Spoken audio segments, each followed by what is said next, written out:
नमः शिवाय, ओम नमः शिवाय। हर हर भोले नमः शिवाय, ओम नमः शिवाय, ओम नमः शिवाय, ओम नमः शिवाय, ओम नमः शिवाय, ओम नमः शिवाय, ओम नमः शिवाय, ओम नमः शिवाय, ओम नमः शिवाय। श्री गणेशाय नमः, श्री गुरुवाय नमः, श्री शंकराय नमः, श्री पार्वती माताय नमः। पार्वती मेरी मात है, पिता मेरे महादेव। आप दोनों के श्री चरण कमलों में आपके सेवक बेटे का कोटि कोटि प्रणाम। यूट्यूब फेसबुक पर लाइव और ऑफलाइन सुनने वाले मेरे सभी भक्तों को और संतों को आपके इस सेवक का कोटि कोटि हर हर महादेव। राधे श्याम। नमः पार्वती पते हर हर महादेव। बोलो स्कंद महापुराण की जय, देवादिदेव महादेव बाबा की जय, पार्वती मैया की जय, पवन पावन कल्याणी गैया मैया की जय, नंदी बाबा की जय। अब स्कंद महापुराण की कथा वर्णन करती है और मार्कंडेय जी युधिष्ठिर से कहते हैं कि हे राजा युधिष्ठिर, पराशर श्रम की महिमा और पराशर मुनि की तपस्या का वरदान कैसे प्राप्त हुआ और भीमेश्वर में गायत्री जप का क्या महत्व है और नारदेश्वर तीर्थ का क्या महात्म्य है। तो मार्कंडेय जी कहते हैं कि हे राजन, नर्मदा के उत्तर तट पर महर्षि पराशर ने पुत्र के लिए बड़ी भारी तपस्या की। उन्होंने हिमाचल कन्या गौरी तथा नारायण सहित लक्ष्मी को प्राप्त अपनी पराभक्ति से संतुष्ट किया।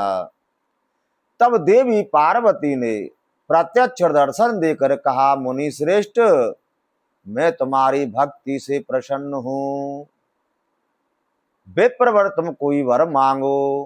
पराशर बोले, देवी, मुझे एक शास्त्रों के ज्ञान में निपुण एक पुत्र शीघ्र दीजिए और यह स्थान तीर्थ हो जाए तथा आप भी लोकोपकार के लिए सदा यहाँ निवास करें। देवी ने कहा, ए मस्तु, ऐसा ही होगा। इतना कहकर पार्वती देवी अंतर ध्यान हो गई। तब महात्मा पराशर जी ने पार्वती देवी तथा भगवान शंकर को वहां स्थापित किया, जो देव दानव वंदित तथा सब देवताओं द्वारा पूजित हैं। यह सब करके पराशर मुनि कृत्य कृत्य हो निश्चिंत हो गए। तो हे राजन राजा युधिष्ठिर, मुनि कृत्य कृत्य हो निश्चिंत हो गए। तो हे राजन, उस तीर्थ में भक्ति पूर्वक स्नान करके शुद्ध चित्त हो चैत्र, श्रावण और महा मास के शुक्ल पक्ष में अष्टमी, चतुर्दशी और सूर्य ग्रहण के परम में सदा भगवान देवादिदेव महादेव और माता जगतजननी पार्वती का पूजन करे। स्त्रियां हो या पुरुष, सभी काम क्रोध से रहित हो उपवास करके भक्ति भाव से व्रत का पालन करे।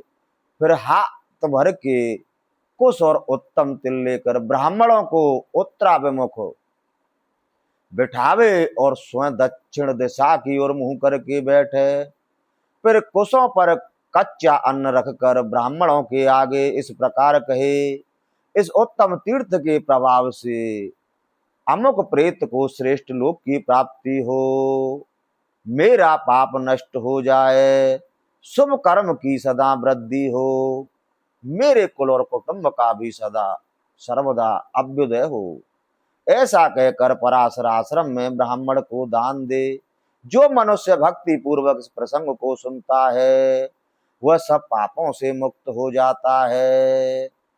तदनंतर जब पापों का नाश करने वाले भीमेश्वर तीर्थ को जाए, जो भयानक व्रत धारण करने वाले ऋषियों के समुदाय से सेवित हैं, जो उस तीर्थ में स्नान और उपवास करके इंद्रियों को वश में रखते हुए सूर्य की और दोनों हाथ उठाकर एकाक्षर मंत्र प्रणव का जाप करता है, उसका जन्म भर का पाप उसी क्षण नष्ट हो जाता है। और गायत्री मंत्र का जाप करने से 7 जन्मों का संचित पाप निश्चय ही नाश प्राप्त होता है।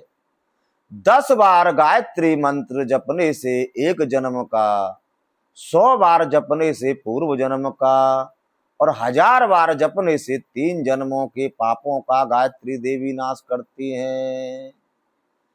राजन, वहां जप किया हुआ वैदिक या लौकिक मंत्र सब पापों को तत्काल जला देता है, परंतु यदि कोई इसी के भरोसे पाप करे तो उसके को वह फल कभी नहीं मिलता। वहां से उत्तम नारदेश्वर तीर्थ को जाए, जिसकी स्थापना स्वयं देवर्षि नारद जी ने की है। पूर्व काल में ब्रह्मा जी के पुत्र देवर्षि नारद जी ने नर्मदा के उत्तर तट पर तपस्या की। वे नैवों इंद्रिय छिद्रों को रोककर काष्ठ की सी दशा को प्राप्त हो गए। ऐसा कठोर तप करके उन्होंने महादेव जी को संतुष्ट किया। तब महादेव जी प्रत्यक्ष होकर बोले, देवर्षि, मैं तुम पर प्रसन्न हूं, तुम्हारे मन में जो इच्छा हो उसके अनुसार वर मांगो। नारद जी ने कहा, देव देव महादेव, आपके प्रसाद से मेरा योग सिद्ध हो जाए। तब महादेव जी ने कहा, तुम्हारा योग सिद्ध हो और मुझ में सदा तुम्हारी भक्ति बनी रहे। तुम स्वर्ग पाताल अथवा मृत्यु लोक में अपनी इच्छा के अनुसार भ्रमण करो, कभी कोई तुम्हें रोक नहीं सकता। 7 स्वर, 3 ग्राम और 21 मूर्छनाओं के साथ दिव्य नृत्य एवं संगीत कला का तुम्हें ज्ञान होगा, जो बहुत ही प्रिय है। तुम्हारा यह तीर्थ भूतल पर मेरे प्रसाद से परम पवित्र माना जाएगा। ऐसा कहकर भगवान शिव अंतर्ध्यान हो गए और देवर्षि नारद ने सब प्राणियों के उपकार के लिए वहां एक शिवलिंग स्थापित किया। नारद जी का वह तीर्थ इस पृथ्वी पर बहुत ही उत्तम है। मनुष्य जितेंद्रिय होकर उस तीर्थ में जाए। जो लोग अस्त्र शस्त्र द्वारा मारे गए हैं उनकी सदगति के लिए वहां श्राद्ध करे। उस तीर्थ में किए हुए पिंडदान के प्रभाव से मृतक पुरुष उत्तम लोक को जाते हैं। पूर्व काल में नर्मदा जी के सामने नंदी ने भगवान महेश्वर की प्रसन्नता के लिए तप किया। तब महादेव जी प्रसन्न होकर बोले, नंदीश्वर, मैं संतुष्ट हूं, तुम मनोवांछित वर मांगो। तब नंदीश्वर ने कहा, देवेश्वर, मैं धन नहीं चाहता, कुल और संतान नहीं चाहता, मोक्ष या और कोई वस्तु भी नहीं चाहता। मुझे तो केवल आपके चरणार बिंदों की सेवा चाहिए। जन्म जन्म में आपके प्रति अविचल भक्ति प्राप्त हो। तथास्तु कहकर महादेव जी नंदी का हाथ अपने हाथ में लेकर शीघ्र ही उनके साथ कैलाश धाम में चले गए। जो मनुष्य उस तीर्थ में स्नान करके भक्ति भाव से भगवान त्रिलोचन की पूजा करता है, वो अग्निष्टम यज्ञ के पुण्य और फल को पाता है। बोल हर हर महादेव। अब युधिष्ठिर मार्कंडे जी से पूछते हैं कि नर्मदा नागेश के संगम में कंठ की ब्रह्म हत्या से मुक्ति और सदगति कैसे हुई? तो मार्कंडे जी कहते हैं युधिष्ठिर से कि हे राजन, स्कंद महापुराण की कथा वर्णन करती है कि शंभर नाम के एक राजा थे। शंभर के पुत्र त्रिलोचन और त्रिलोचन का पुत्र कंठ हुआ। यह कंठ बड़ा नीच था। सदा पापों में ही लगा रहता था।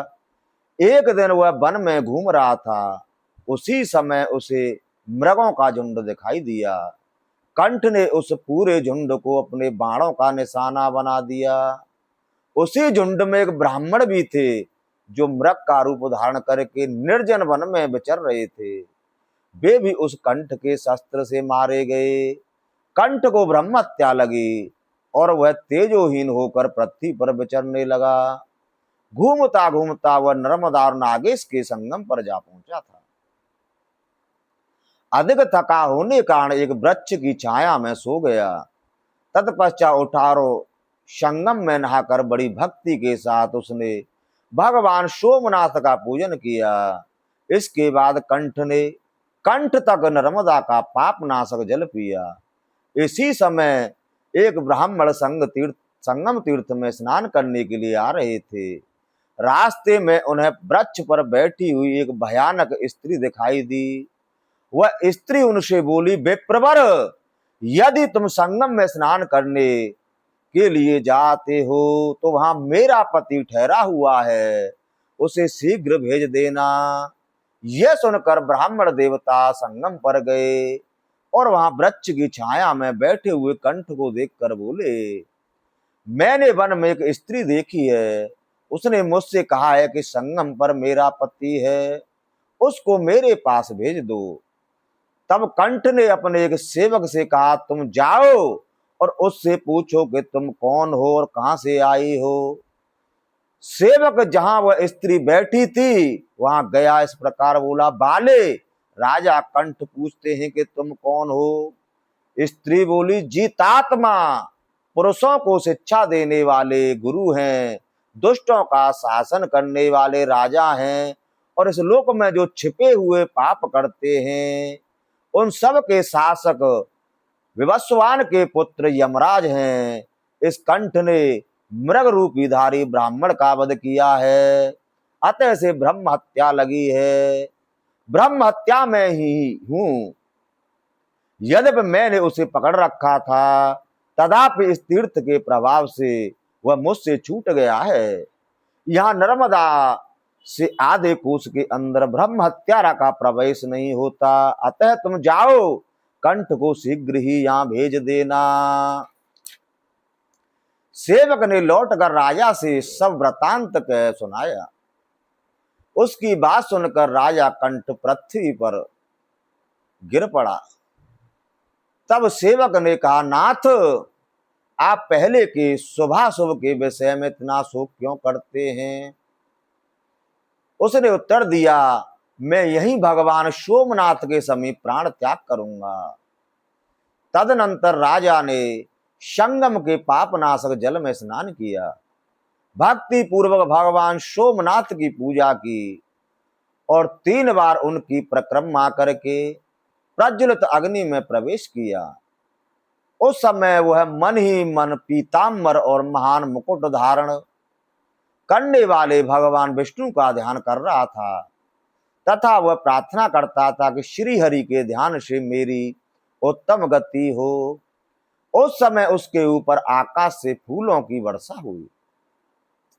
ये अनुपम आश्चर्य देखकर कंठ के सेवकों ने भी एक दूसरे की ओर दृष्टिपात किया और भगवान गदाधर का ध्यान करते हुए उन्होंने उसी अग्नि में अपने शरीर को भी आहुति दे दी। तब वे सब के सब दिव्य विमान पर बैठकर स्वर्गलोक को चले गए। हे युधिष्ठिर, भगवान सोमनाथ ऐसा ही प्रभाव है। अष्टमी और चतुर्दशी को शुभ दिन में सब समय और विशेषतः शुक्ल पक्ष में सप्तमी तथा रविवार योग होने पर मनुष्य उपवास करके भक्ति भाव से रात्रि में जागरण करे, भगवान शिव को स्नान कराकर उनके श्री विग्रह में चंदन का लेप करे और पुष्प धूप आदि लेकर घी से दीपक जलावे।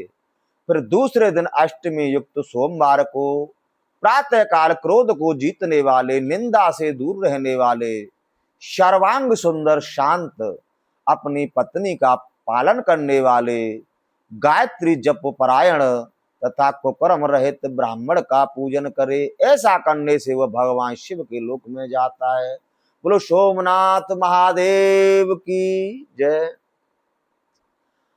अब इधर युधिष्ठिर पूछते हैं मार्कंडे जी से कि हे मार्कंडे जी, पूत केश्वर तथा जलाशायी चक्र तीर्थ का महात्म्य और श्री विष्णु के द्वारा नल मेघ दानव के वध की कथा मुझे श्रवण कराइए।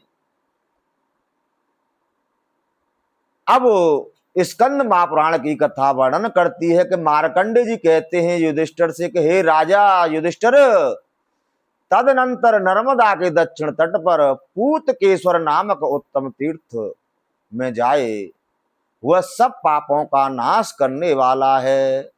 वहां लोगों के हित की कामना से भगवान शिव की स्थापना की गई है। हे युधिष्ठिर, जो मनुष्य वहां भगवान शिव की पूजा करता है वह सब मनोरथों को प्राप्त होता है। कृष्ण पक्ष की अष्टमी और चतुर्दशी को जो मनुष्य महाकाल का पूजन करते हैं वे सभी कभी यमलोक में नहीं जाते। नर्मदा के उत्तर तट पर उत्तम वैष्णव तीर्थ है जो जलसाई के नाम से भूतल पर विख्यात है। पूर्व काल में नल मेघ नाम से प्रसिद्ध एक बड़ा भारी दैत्य था। उसने जब सब देवताओं को जीत कर उनका राज्य छीन लिया, नल मेघ के भय से इंद्र आदि सब देवता सर्वोत्कृष्ट ब्रह्मलोक में गए और भांति भांति के स्तोत्रों द्वारा ब्रह्मा जी की स्तुति करने लगे। तब ब्रह्मा जी ने देवताओं से कहा, भगवान विष्णु के बिना वह दैत्य दूसरे से नहीं जीता जा सकता। यह सुनकर संपूर्ण देवताओं ने श्री विष्णु का स्तवन किया। शंकर चक्र गदा और पद्म धारण करने वाले प्रभु आपकी जय हो।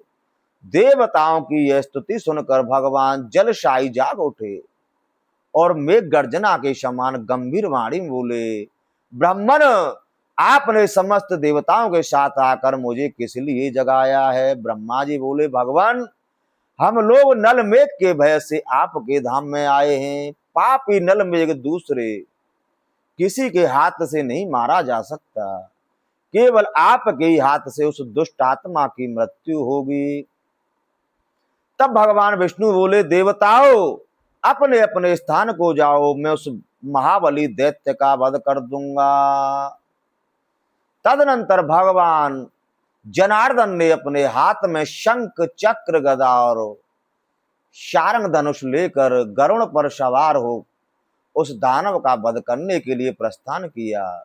जगत के स्वामी श्री हरि गिरिराज हिमालय पर गए और उसके नगर के निकट पहुंचकर उन्होंने अपना 5 जन्य शंख बजाया।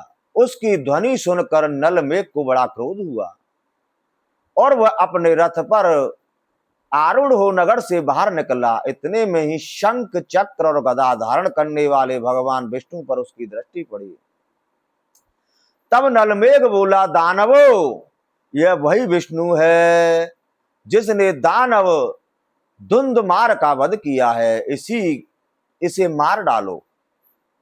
ऐसा कहकर दानव नलमेघ अपने बाणों से भगवान विष्णु पर आघात करने लगा, किंतु श्री हरि ने उसके सभी बाण काट डाले और उस दानव पर दुगने बाणों की बौछार कर दी। तब दानव ने भी दूने से दूना करके विष्णु पर बाणों की वर्षा की। तब भगवान ने नरसिंह बाण चलाया। उसे देखकर नलमेघ शीघ्रतापूर्वक रथ से उतर गया और हाथ में तलवार लेकर भगवान को मारने के लिए दौड़ा। यह देख श्री हरि ने अपना अमोघ चक्र लेकर उस दानव का मस्तक काट गिराया। उसके बाद देवताओं ने भगवान विष्णु पर फूलों की वर्षा की।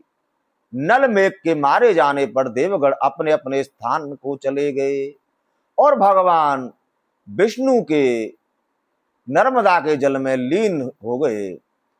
तब से इस लोक में वह स्थान जलशायी तीर्थ कहलाता है।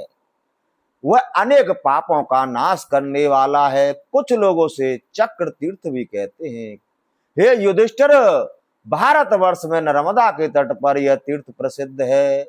माघ मास में शुक्ल पक्ष की एकादशी तिथि को शुभ दिन में वहां जाकर जो मनुष्य काम और क्रोध से रहित हो, शेष सैया पर शयन करने वाले भगवान लक्ष्मीपति को स्नान कराते हैं, तथा जो लोग मधु दूध घी और गुड़ मिले हुए जल से नहलाए जाते हुए श्री विष्णु का भक्ति भाव से दर्शन करते हैं, वे पाप रहित हो भगवान के देव दान वंदित परम धाम को जाते हैं।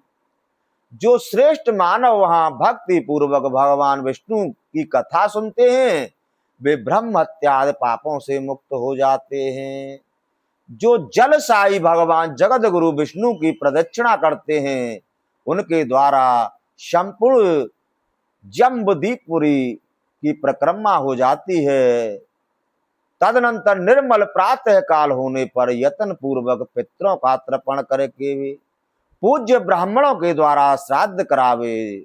जो ब्राह्मण वेद का विद्वान नहीं है, मादक वस्तुओं के सेवन में से उन्मत्त रहता है, मित्र द्रोही कृतघ्न और व्रतहीन है, उसे दान नहीं देना चाहिए। जो वेदांत को पढ़कर उसके तत्व को जानता हो, उसे गोदान देना चाहिए।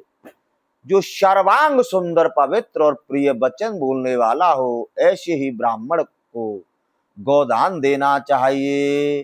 बोलो श्री हरि भगवान की जय, लक्ष्मी मैया की जय। अब स्कंद महापुराण की कथा वर्णन करती है कि युधिष्ठिर पूछते हैं मार्कंडेय जी से कि हे मार्कंडेय जी, प्रभावेश्वर और मार्कंडेश्वर, संकर्षण, मनमंथेश्वर तथा एरंडी संगम में पुत्र प्राप्ति पद की तीर्थ की महिमा और अनसुईया के पुत्र रूप से ब्रह्मा शिव और विष्णु का अवतार का वर्णन मुझे श्रवण कराइए। तो मार्कंडेय जी कहते हैं राजा युधिष्ठिर से कि हे राजन, सूर्य देव की स्त्री प्रभा ने पूर्व काल में उग्र तपस्या के द्वारा भगवान शिव की आराधना की। वह उन्हीं के ध्यान में तत्पर हो 1 वर्ष तक केवल वायु पीकर यानी हवा पीकर ही रही। इससे संतुष्ट होकर महादेव जी ने प्रभा से कहा, बाले तू क्यों कष्ट उठा रही है, अपना मनोरथ प्रकट कर।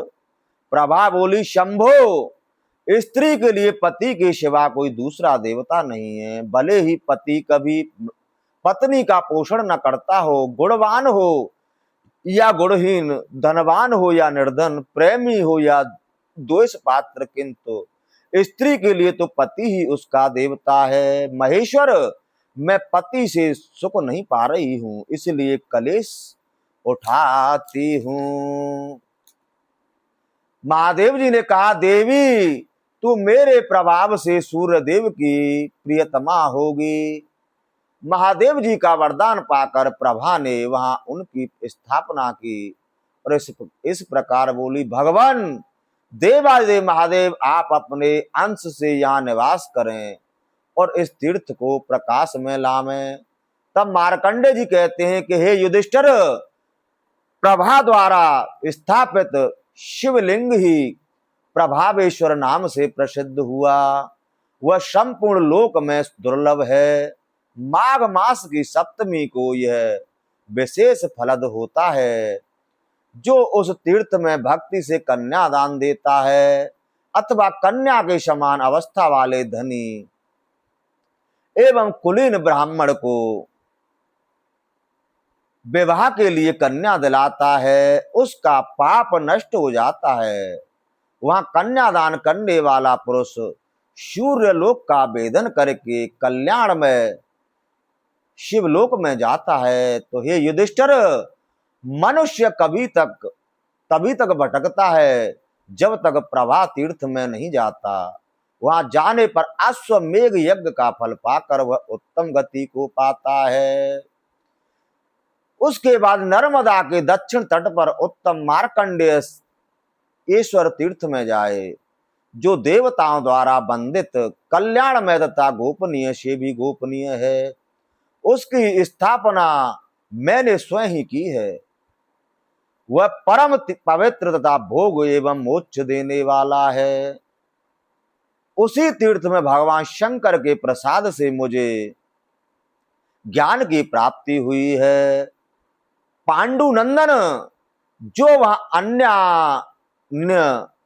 सूक्तों का चिंतन तथा वहां के जल में द्रपदाद्व इत्यादि मंत्रों का जप करता है, वह घोर पाप राशि से मुक्त हो जाता है।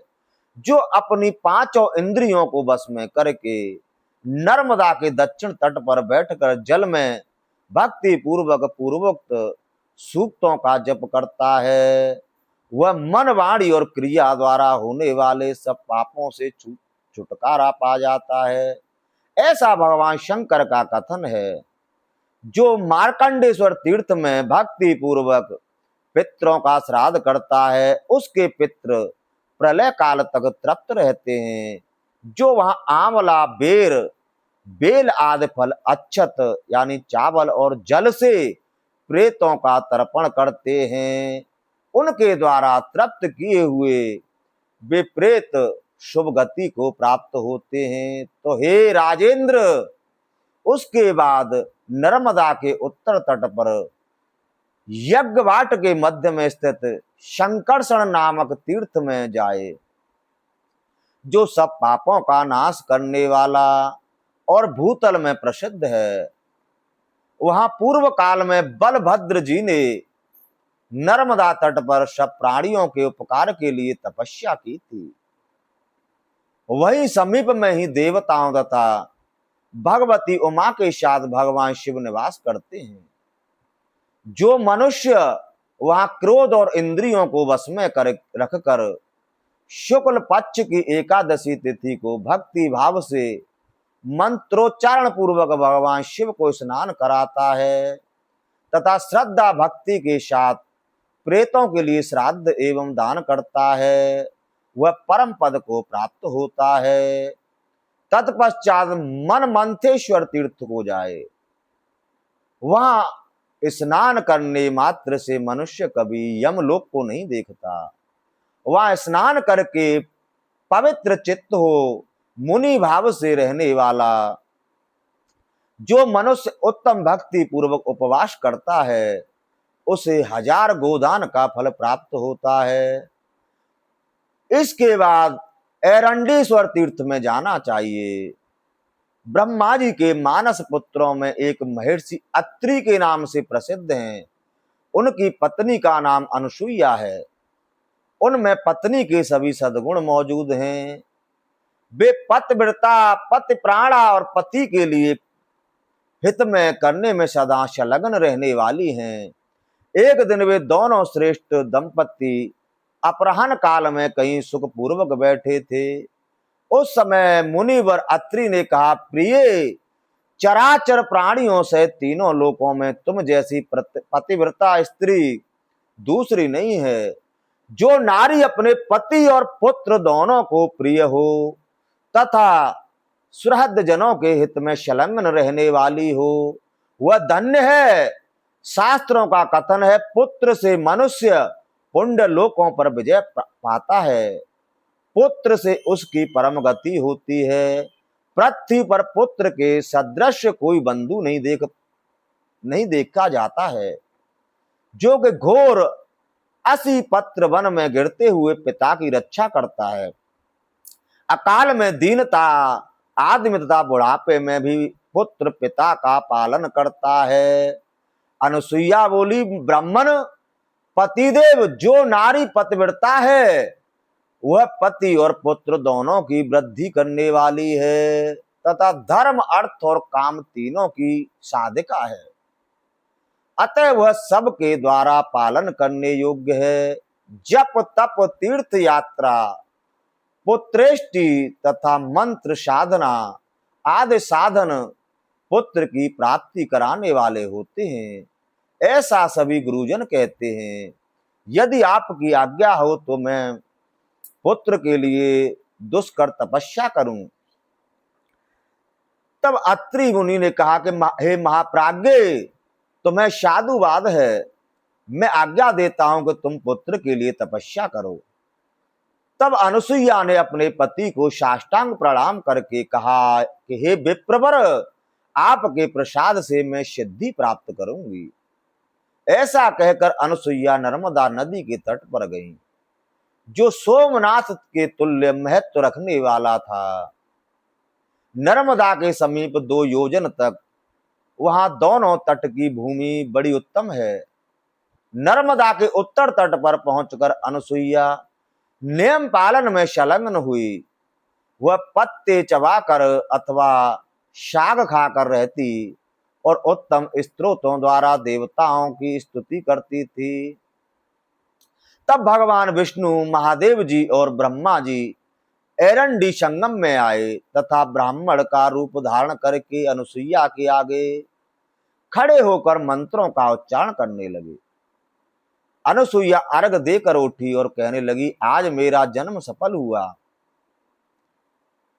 और आज मेरी तपस्या सफल हो गई। ऐसा कहकर उन्होंने परिक्रमा की और प्रणाम करके कहा, विप्रवरो, आज मैं दिव्य कंद मूल और फल भोजन कराकर आप लोगों को तृप्त करूंगी।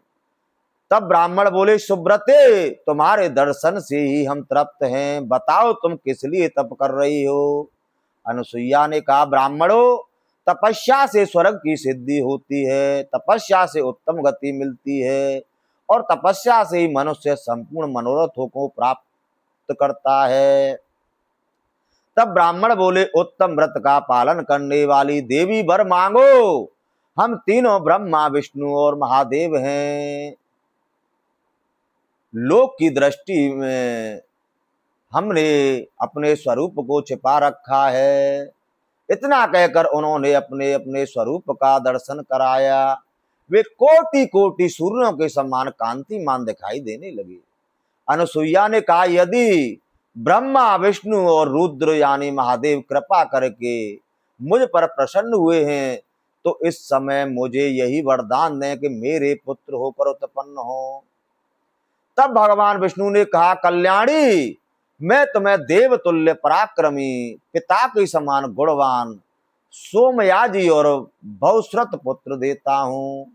अनुसुईया ने कहा, भगवान, मैंने जैसी प्रार्थना की है उसके अनुकूल मनोवांछित वस्तु मुझे देनी चाहिए, उसके विपरीत नहीं करना चाहिए।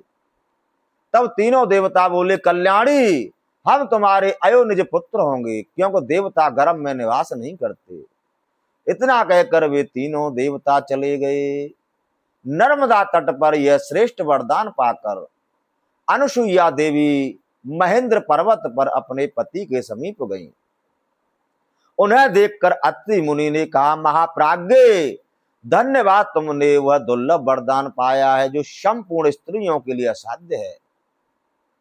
अनुसुईया ने कहा, महर्षि, आपके प्रसाद से ही मुझे दुर्लभ वर की प्राप्ति हुई है। ऐसा कहकर हर्ष में भरी हुई महादेवी अनुसुईया ने अपने प्राण वल्लभ मुनि की ओर देखा और मुनि ने भी इस शुभ दर्शना पत्नी की ओर दृष्टिपात किया। परस्पर दर्शन से ही अत्रि के ललाट में एक शुभ्र ज्योति मंडल प्रकट हुआ, जिसकी किरणों में 9,000 योजन तक फैली हुई थी। कदम्ब पुष्प के समान गोल आकार वाला ब्रह्ममंडल त्रिभिद परधि मंडल से घिरा हुआ। मंडल के मध्य भाग में दिव्य पुरुष रूपधारी देवेश्वर ब्रह्मा जी प्रकट हुए, जो स्वर्ण के समान कांतिमान और कोटि कोटि सूर्यों के समान महामृत्यु जैसे व्याप्त थे। यही अनुसुईया के प्रथम पुत्र साक्षात ब्रह्मा जी के अवतार चंद्रमा नाम से विख्यात हुए। इन्हीं को सोम भी कहते हैं। ये 16 कलाओं से संयुक्त हो माता पिता के श्रेष्ठ एवं प्रिय पुत्र हुए। इनकी कलाओं के नाम इस प्रकार हैं: प्रतिपत, द्वितीया, तृतीया, चतुर्थी, पंचमी, षष्ठी, सप्तमी, अष्टमी, नवमी, दशमी, एकादशी, द्वादशी, त्रयोदशी, चतुर्दशी तथा 15वीं पूर्णमासी कही गई हैं। 16वीं कला का नाम अमावस्या है। ये चंद्रमा सूक्ष्म होकर 4 प्रकार के जीवों से युक्त संपूर्ण चराचर जगत को तृप्त करते हैं। आहुति में दिया हुआ द्रव्य चंद्रमा में ही स्थित होता है। अमावस्या के ये चंद्रमा जब वनस्पतियों में व्याप्त रहते हैं, उस समय जो मूढ़ मानव किसी वनस्पति को काटता है वह दुख भोगता है और अपने किए हुए 1 वर्ष के पुण्य को भस्म कर देता है।